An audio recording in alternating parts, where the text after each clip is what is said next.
ఉన్నటువంటి పిల్లలారా, ఆయన ఆలోచనలు ఉంటే మన జీవితాలు బాగుంటాయి. కనుక ఎంతైనా దైవికంగా మనము బాగుండాలని దేవుడే కోరుతున్నాడు, పరిశుద్ధుడైన దేవుడే చెప్తూ ఉన్నారు. కనుక అట్టి స్థితిలో మనం ఎదగాలి, లోకంలో బ్రతకనీకి జీవించాలి. కనుక కనుబాటాలు చేసుకొని నీతి నిజాయితీగా యథార్థంగా పరిశుద్ధంగా బ్రతకమని దేవుడు గొప్ప గ్రంథమైనటువంటి ఆయన గ్రంథము, దేవుని గ్రంథము, పరలోకం నుండి వచ్చినటువంటి ఈ యొక్క గ్రంథాన్ని మనము చదువుకొని ఎప్పటికప్పుడు మనలో ఉన్నటువంటి భ్రష్ట మనస్తత్వము, తుప్పుపట్టిన మన ఆలోచన విధానాన్ని, అపవాదితో కలగబోతున్న ఈ యొక్క ఆలోచన విధానం నుంచి బయటపడగలగాలి అంటే అది ఒక బైబిల్, దేవుని మాటకే ఆ శక్తి ఉంది.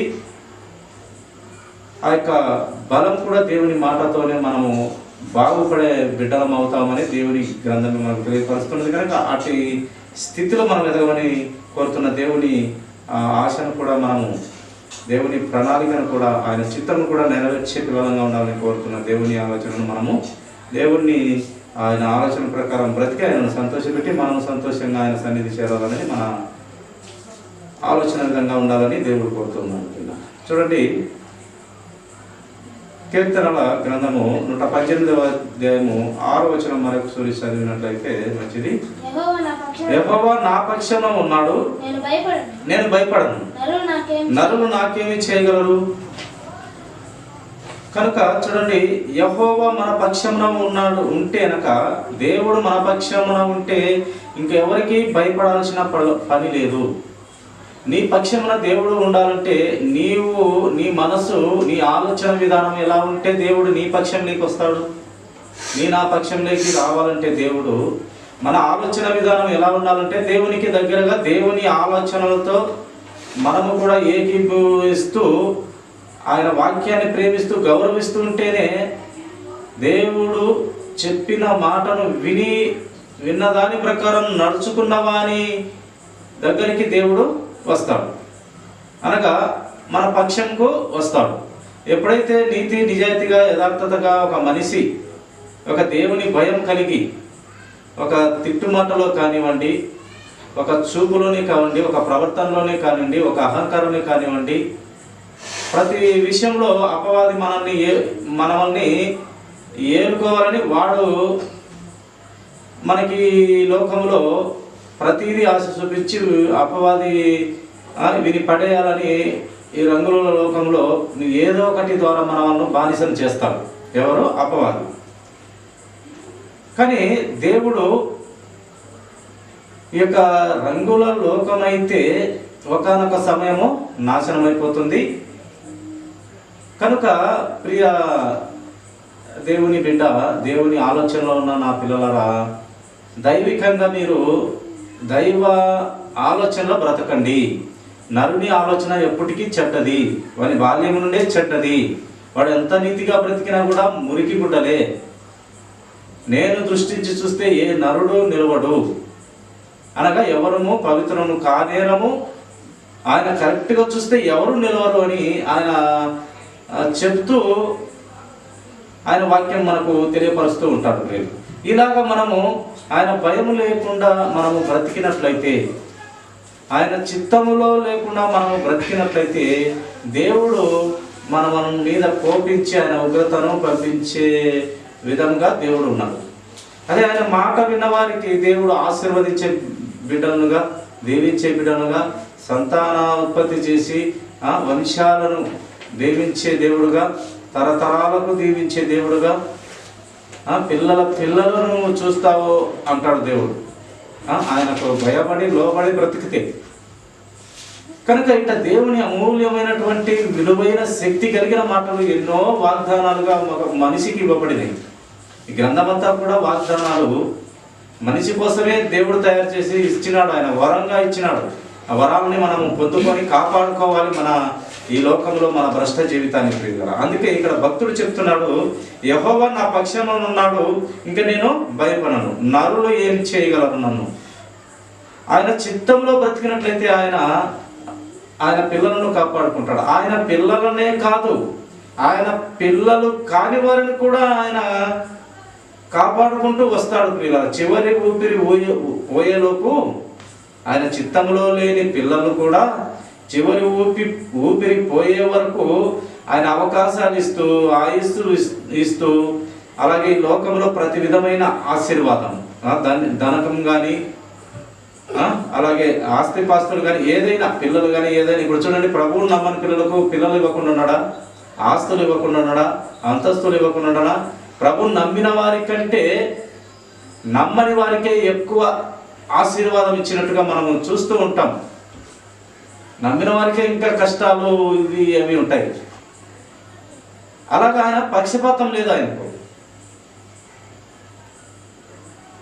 నమ్మని వారికే ఇంకా అన్ని స్థితుల్లో పైన పెట్టి వాక్యం అయితే చెవిలో వేస్తూ ఉంటాడు మన యేసుక్రీస్తు ప్రభువు. చివరి ఊపిరిలో కూడా నా వైపుకు తిరగాలి నా ప్రజలు, నా పిల్లలు, నా కుమార్తెలు నా వైపుకు తిరగాలి. చివరి ఊపిరిలోనైనా తెలుసుకోవాలి సృష్టికర్తను అనే ధోరణి దేవుని ఆలోచన. అందుకే ఆయన ఉద్దేశాలు, ఆయన కట్టడలు, విధులు, శాసనాలు మనిషికి ఎంత బాగుపడాలని ఆయన మాటలు ఉంటాయంటే, ఆయన వాక్కులు ఉంటాయంటే, ఆయన పలుకులు ఉంటాయంటే మనిషి మీద అంత ప్రేమ కలిగిన వాడు కనుక తన ముద్దు కుమారుని భూలోకంలోనికి చనిపోయేదానికి పంపించినాడు. లోకమును ఎంతో ప్రేమించిన దేవుడు మనిషి రూపంలో కూడా పుట్టి మనిషిని ప్రేమించి మాదిరికరమైన జీవితాన్ని పెట్టాలనుకున్నాడు. ఒక మనిషి బ్రతికి చూపిస్తే వాడు ఎప్పటికైనా అపవిత్రుడే కదా అని దేవుడే మనిషిగా పుట్టి పాపం అంటించుకోకుండా బ్రతికి ఇదిలా జీవితం ఇలా బ్రతకాలని ఇవని చెప్పినాడు మన యేసుక్రీస్తు ప్రభువాడు. 2000 సంవత్సరాల కిందట ఆయన పుట్టి అద్భుతమైన బ్రతుకు బతికి పాపపు లోకంలో పుట్టి పాపాన్ని అంటించుకోకుండా బ్రతికినటువంటి వీరుడు, ధీరుడు మన యేసుక్రీస్తు ప్రభువారు. కనుక ఆయన ఆలోచన విధానము కేవలము మంచిది అంతే. దేవుని ఆలోచన విధానము మంచివారి పట్ల చెడ్డవారి పట్ల కేవలము మంచిదే, చెడ్డదనేది ఉండదు. కానీ కొంతమందికి కుటుంబాలలో పరిస్థితులను బట్టి ఆయన జ్ఞానము ఇవ్వనికో కానీ, ఆయన వైపుకు మళ్ళించుకో కానీ కొన్ని ఇరుకులు, ఇబ్బందులు, శోధనలు, ఆర్థిక సమస్యలు, లేక రోగాలు అంటాడు కదా దేవుడు. నేను రోగాలు పెట్టువాడను నేనే, ఆ రోగాలను తీసివేసేవాడను నేనే. మీ ఆయుస్సు, నరుని జీవము, ఆయుస్సు, మరణ వశములు నా చేతిలోనే ఉన్నవి. హిజ్కియా రాజుకు 15 సంవత్సరాలు పొడిగించినట్టుగా మనం చూస్తాము. ఆ సమస్తము ఆయన చేతిలోనే ఉంది.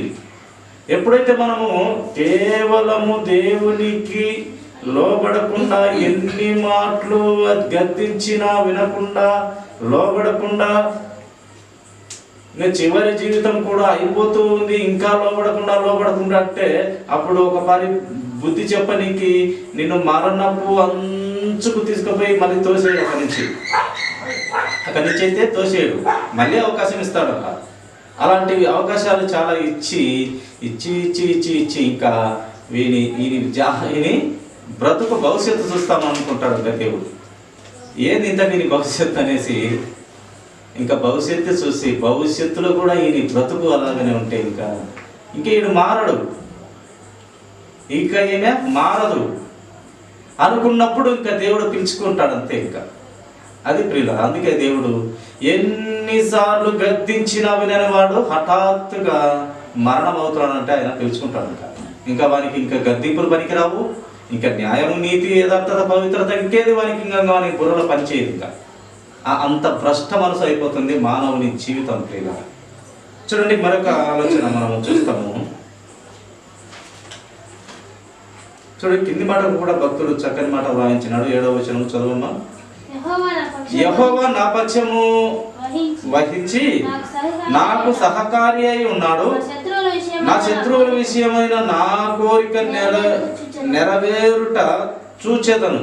శత్రువుల పట్ల ఆయన కోరిక నెరవేర్చి శత్రువును పడదోసే దేవుడుగా నేను చూస్తాను అని భక్తుడు వాదిస్తూ వచ్చినాడు. అందుకే ఇశ్రాయేలును ఎంతో ప్రేమించిన దేవుడు వారు ఎన్ని పొరపాటు చేసినా, ఎంత చేసినా ఎంత బాధ పెట్టినా, బాధకు గురి చేసినా వారిని కాపాడుకుంటూ, ఎందుకంటే వాళ్ళు దేవుని కృపను పొందుకున్నవారు. ఎప్పటికైనా వినే నా బిడ్డలు, చివరి టైంలో కూడా, చివరి ఊపిరిలోనే నా మాట వినగలిగిన పిల్లలు ఎవరైనా ఉన్నారంటే ఇశ్రాయేలీలే అని నమ్మిన దేవుడైనా. అందుకు ఎంతగా బహుగా ఆయన ప్రేమించి కాపాడుకుంటూ, శత్రువులను కూడా వీళ్ళకి అప్పచెప్పుతూ, ఆ యొక్క కనాను దేశం వీరికి అప్పచెప్తూ, ఎంతోమంది పెరిజీలు చాలా మంది వారిని సంతతి వారిని నిర్మూలం చేసి వీరికి రాజ్యాలు అప్పచెప్తూ వచ్చినాడు దేవుడు. చాలా జ్ఞాపకం. కనుక ప్రియ సహోదరి సహోదరుడా, నేను అందరము కూడా ఆయన మన శత్రువు అనగా సాతానే. శత్రువును నిర్మూలన చేస్తాడంటే వానిలో సాతాను ఆలోచనలు ఎక్కువగా ఉంటాయి. నీవు దేవునికి దగ్గరగా ఉంటావు. నీ శత్రువు ఎవడంటే ఆ సాతాను. కనుక ఈ సాతానును, వారి జీవితాలను లేక వారి దేశాలను ఆయన ఇష్టపడిన ప్రజల వైపుకు వారి దేశాలను కూడా అప్పచెప్తుంటాడు. శత్రువులను వారికి అప్పచెప్తూ వస్తూ ఉంటాడు మన యేసుక్రీస్తు ప్రభువారు.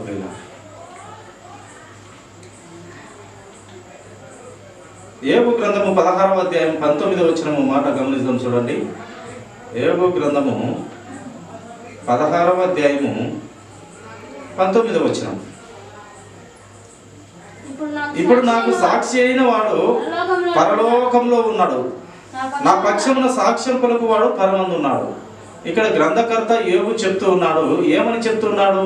దేవుడే నాకు సాక్షి అయిన వాడు పరలోక రాజ్యంలోనే యేసు క్రీస్తుగా లేక కుమారునిగా,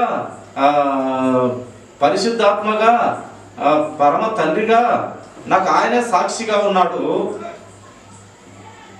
పరమందున్నాడు, నా పక్షంగా సాక్ష్యం కూడా పలుకుతూ ఉన్నాడు నా దేవుడు అంటున్నాడు భక్తుడు. నిజమే.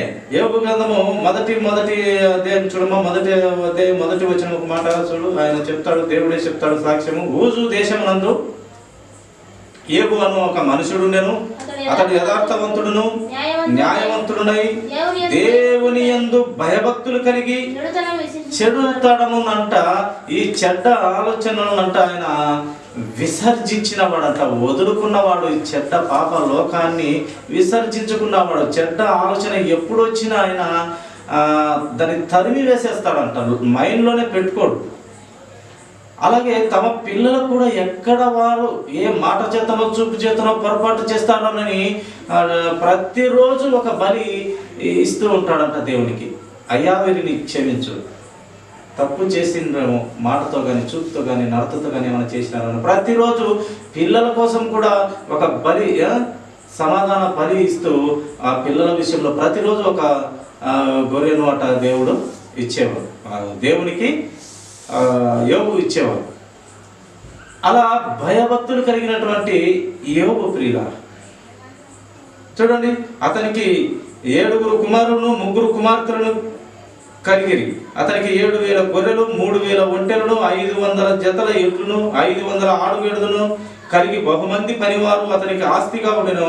కనుక తూర్పు దిక్కు జనులందరిలో ఇతడే గొప్పవాడుగా ఉన్నాడు. ఇంత ఉంటే ఒకే పని వీళ్ళందరినీ తీసేసినాడు దేవుడు పరీక్షగా. ఎంతమంది పిల్లలు వచ్చేసి 7 మంది మగవారు, 3 ఆడవారు, 7,000 గొర్రెలు, 3,000 ఒంటెలను, 500 జతల ఎడ్లను, 500 జతల ఆడుగాడులను కలిగి బహుమంది పనివారును అతనికి ఆస్తిగా ఉండెను.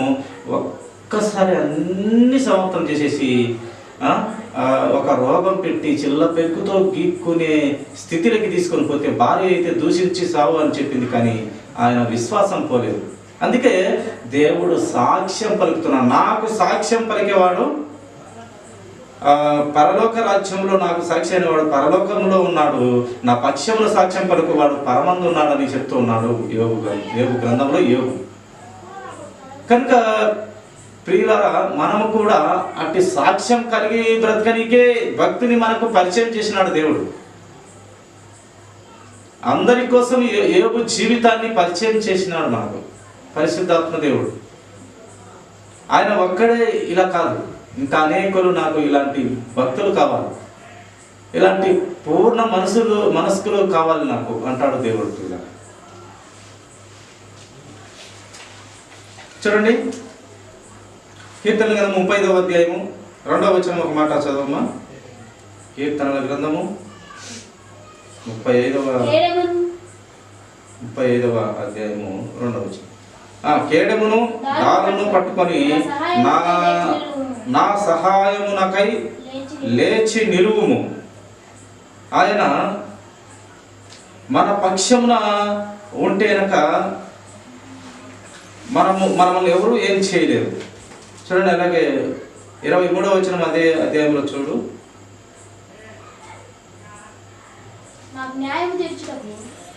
నాకు న్యాయము తీర్చుటకు మేలుకొనుము నా దేవా నా ప్రభువా, నా పక్షమున వ్యాజ్యమాడుటకు లెమ్ము.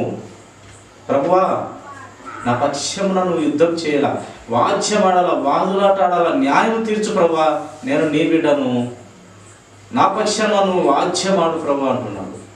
నా పక్షంలో నువ్వు ఆ యుద్ధము, ఆ వాద్యములో గెలవాలి, ఆ కొట్లాటలో గెలవాలి, ఆ యుద్ధంలో గెలవాలి, ఆ ప్రణాళికలో గెలవాలి. నా పక్షంలో ఉండు ప్రభా, నేను నీ పక్షము వాడని, నేను నీ మాటను అనుసరించువాడని, నీవు నాకు ప్రతి విషయంలో తోడువండి, ప్రతి విషయంలో నన్ను నడిపించుము, నన్ను గెలిపించుము అంటున్నాడు భక్తుడు. చివరి మాట చూడండి, రోమా రాసినటువంటి పత్రిక అపోస్తలుడైన పౌలు గారు 8వ అధ్యాయము చివరి మాట చూసుకొని ముగించున్నాము. రోమీలకు రాసినటువంటి పత్రిక 8వ అధ్యాయము 31వ వచనం ఒక మాట చదివినట్లయితే మంచిది. ఎట్లుండగా ఏమందుము, దేవుడు మన పక్షమున ఉండగా మనకు విరోధి ఎవడు? దేవుడు మన పక్షమున ఉండాలంటే మనము ఎవరి పక్షమై ఉండాలి? దేవుడే మన పక్షమున ఉండాలంటే మనము ఎవరి పక్షములో ఉండాలి? ఎవరి మాట వినాలి? ఎవరి కోసం బ్రతకాలి? ఎవరిని ప్రేమించి బ్రతకాలి? మన భార్య పిల్లలను కాదు, మన ఆస్తి అంతస్తులను కాదు, ఈ లోకం అసలే కాదు. మనము దేవుని ప్రేమించే బిడ్డలముగా ఉండాలి. మొదటిగా మనము ఆయన నీతిని, ఆయన రాజ్యాన్ని వెతుకలాడే పిల్లలుగానే ఉండమని దేవుని చెప్తుంది. నీ భార్యను ప్రేమించు, నీ కొడుకు కూతురును, అక్క చెల్లెన, అన్న తమ్ముని, ఇది ఓకే, ఇది కామన్, మామూలుగానే అది జరుగుతుంది. ప్రతి వ్యక్తిని నీవు ప్రేమగానే ఉండాలని చెప్తుంది. కానీ మొదటిగా ఇవన్నీ కామను, తర్వాత విషయము. మొదటిగా నా నీతి, నా రాజ్యం వెతుకు. దేవుడు అప్పుడు నీ పక్షములో ఉంటాడు. నీ పక్షములో దేవుడే ఉంటే నీకు విరోధి ఎవరు? ఇంకా సాతాను కూడా ఏం చేయలేడు. ఇప్పుడు దేవుడు యోబు పక్షంలో ఉన్నాడు, సవాలు విసిరి సాతాన్నే పంపించాడు. చివరికి ఎవరు గెలిచాడు? అన్నీ పోయినాయి. ఇందాక చదువుకున్న లేఖన భాగంలో ఆయనకు ఎడ్లు, గాడిదలు, ఒంటెలు, పనివారు, దాసీలు, పశువులు, సంపద ఎక్కువ కొని అంతా పోయింది. మళ్ళీ తర్వాత ఎవరు గెలిచారు? యోబే మళ్ళీ గెలిచాడు. పోయిన సంతానానికి ప్లస్ పోయిన పశువు సంపదకి, ఆ ఆస్తికి డబల్ ఇచ్చినాడు దేవుడు. మళ్ళీ తిరిగి ఆశీర్వదించి డబల్ ఇచ్చి ఆయన మళ్ళీ దేవుని ఆశీర్వాదం పొందుకొని జీవించినట్లుగా మనం చూస్తాం. తీసివేసి మళ్ళీ ఇచ్చే దేవుడు. అందుకే ఆయన అంటాడు, గాయాలు పెడతాను, వాటిని మానుతాను, మళ్ళీ నిన్ను చెక్కుతాను, ప్రతి విషయంలో నిన్ను చెక్కాలి. ఒక శిల్పకారుడు ఒక పనికి మాలిన రాయి తీసుకొని అందమైన శిల్పంగా చెక్కుతాడు. అలాగే ఈ లోకంలో భ్రష్టు పట్టిన మన మనసుకు ప్రతి విషయముతో దేవుడు చెక్కి చెక్కి చెక్కి చెక్కి ఒక అందమైన వ్యక్తిగా, ఒక మంచి వ్యక్తిగా, ఒక దేవుని స్నేహితునిగా, దేవుని కుమార్తెవుగా, దేవుని కుమారుడుగా నిన్ను నన్ను అందరినీ చెక్కనికి పూనుకుంటాడు మన యేసుక్రీస్తు ప్రభువు. ఎందుకయ్యా ఈ చెక్కడము? ఎందుకయ్యా ఇది ఎంత అంటే, నీవు ఎవరి రాజ్యంలో ఉండాలి? నేను బాప్తిసం తీసుకున్నా, లేక రక్షణలోకి వచ్చినా, లేక యేసు క్రీస్తు ప్రభువుని అంగీకరించిన నేను ఎవరి రాజ్యంలో చివరికి మనం ఉండాలి? ఈ రాజ్యము నీది కాదు. మనమందరం కూడా ఈ రాజ్యానికి సంబంధించిన వారము కామంట. మనం కేవలము పరదేశులము, యాత్రికులము. కానీ మన స్వాస్థ్యము, మన పౌరసత్వము ఎక్కడ ఉంది? పరలోక రాజ్యంలో ఉంది అని దేవుడే వాక్యం ద్వారా వాయించినారు. మన పౌరసత్వం పరలోక రాజ్యంలో ఉన్నదంట. కనుక ఈ పౌరసత్వము, ఇక్కడ ఉన్నటువంటి పౌరసత్వము ఒకానొక సమయము ఈ భూమిలో ఉన్న ప్రతి మనిషి భూమి లేకుండా పోతుంది. ఇంకా మన పౌరసత్వం ఎక్కడ ఉంటుంది? లయము కానీ శాశ్వతమైన పట్టణం పరలోక రాజ్యంలో ఉంది. అది మన పౌరసత్వమును వాక్యం తెలియపరుస్తుంది. కనుక ఈ లాజిక్, ఈ యొక్క జ్ఞానం తెలిసిన వాడు దేవునికి దగ్గరగా, దేవునికి మరింత దగ్గరగా ఉంటారు. ఈ యొక్క దేవుని జ్ఞానం తెలిసిన వారు దేవునికి మరింత దగ్గరగా ఉంటారు. లోక జీవన విధానంలో బ్రతుకుతాము, కానీ దేవుని సత్యం తెలిసినాక దేవునికి దగ్గరగా, మరింత దగ్గరగా ఉండగలుగుతూ వస్తాడు. దేవుని ఆలోచన విధానం తెలిసిన భక్తులు, క్రైస్తవులు. మనకు పిల్లలకు ఉద్యోగాలు వస్తేనే ఆశీర్వాదం కాదు, అలాగే ఆస్తిపాస్తులు వచ్చి మీద పడితేనే ఆశీర్వాదం కాదు, దిక్కులేని సంపద వచ్చి మీద పడితేనే ఆశీర్వాదం అయితే కాదు ప్రియుల. అన్నిటికంటే గొప్పదైన ఆశీర్వాదం నీవు రక్షణలోకి రావడమే గొప్ప ఆశీర్వాదం. నీ కుటుంబము, నీ ఇరుగు పొరుగు వారు, లేక నీ రక్త సంబంధికులు రక్షణలోకి వస్తే అది గొప్ప ఆశీర్వాదం. అలా ఉద్యోగం వచ్చిందట, లేక ఏదో ఒక ఇది దొరికి అది దొరికి బాగుపడినట్ట, చాలా డబ్బులు ఉందంటే అది ఆశీర్వాదమే కాదు. అది దేవుని మాటగా, నా మాట కాదు. నిజమైన ఆశీర్వాదము రక్షణ. ఇప్పుడు మా కుటుంబంలో 2 పిల్లలు ఉన్నారు. వారు చదివి ఎంత సంపాదించి ఉద్యోగం వచ్చినా ఏమొచ్చినా అది ఆశీర్వాదంగా నేనైతే ఫీల్ కాను. రక్షణ లేకొచ్చినప్పుడు అది గొప్పదైన ఆ దీవెన ఆశీర్వాదం అని నేను ఫీల్ అవుతాను. చూసిన వారికి కనుక ఈ ఆలోచన ధోరణి నాకుంది. ఆస్తిపాస్తులు వచ్చి మీద పడితేనో, ఉద్యోగాలు వస్తే బాగా గౌరవంగా బతికితేనైతే కాదు, కానీ ముందు రక్షణ కావాలి. మళ్ళీ ఈ లోకంలో చక్కగా బ్రతకాలి, దేవునికి లోబడి దేవుని చిత్తం ఎరిగి అక్కడ పైలోకంలో కూడా మనము దేవుడు ఆశీర్వదిస్తాడు. ఈ లోక సంపద అయితే చిమ్మెటలు ఇవి కొట్టేయబడతాయి. అక్కడ సంపాదించుకున్న ధనము ఏ చిమ్మెట కొట్టదు, ఏ దొంగ ఎత్తుకొనుకోడు. ఆయన దగ్గర ఆశీర్వాదము, ఆయన దగ్గర ధనము అంతా సమకూర్చబడుతుందట ప్రియుల. అది ఎవరు తీసుకొని పోలేదు, ఏ దొంగ తీసుకొని పోయాడు, ఏ చిమ్మెట కొట్టదు. అది సంపాదించుకోవాలని నేను కోరుకున్నాను. కనుక ప్రియ దేవుని సంగమా, మనము దేవుని ఆలోచనలో బ్రతకాలి, దేవుని జ్ఞానం తెలుసుకోవాలి, దేవుని చిత్తము తెలుసుకొని దేవుని భయభక్తులు కలిగి ఏవులాగా దేవునికి భయభక్తులు కలిగి చెడుతనమును విసర్జించుకున్న గొప్ప వ్యక్తిగా అందరూ కూడా ఉండాలని దేవుడు కోరినాడు. కనుక అటు స్థితిలో మనం ఎదుగుదాము. దేవుని భక్తులను పోల్చుకొని మన జీవితాలను సరి చేసుకుందాము.